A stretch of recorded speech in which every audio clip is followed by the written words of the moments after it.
खबरें खेल के मैदान से।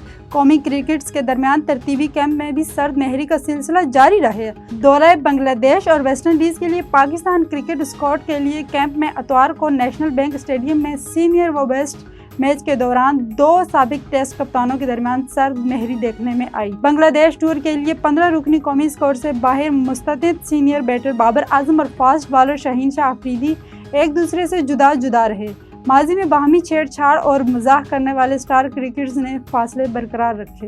पाकिस्तान क्रिकेट बोर्ड ने पाकिस्तान सुपर लीग के असासा-जात की मालियत पता लगाने का फैसला कर लिया। बोर्ड की जानिब से PSL को वैल्यूएशन के लिए एक कंपनी की खदमात हासिल करने के लिए इश्तिहार दे दिया गया, जिसमें PSL के 6 फ्रेंचाइज टीमों की वैल्यूएशन भी शामिल है।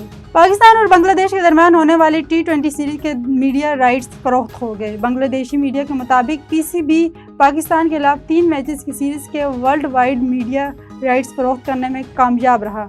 मीडिया राइट्स ओपन बैटिंग में फरोख्त होना थे, लेकिन कोई कंपनी फ्लोर प्राइस तक ना पहुंच सकी। राइट्स की 4 करोड़ टिका फ्लोर प्राइस रखी गई, निफ्स तक की भी पेशकश ना हुई। बोर्ड ऑफिशियल का कहना है कि पेशकशें अहकमाना थी। कुछ कंपनी से बराह रास्त राब्ता किया गया। बोर्ड को टारगेट के मुताबिक रकम वसूल हो गई है।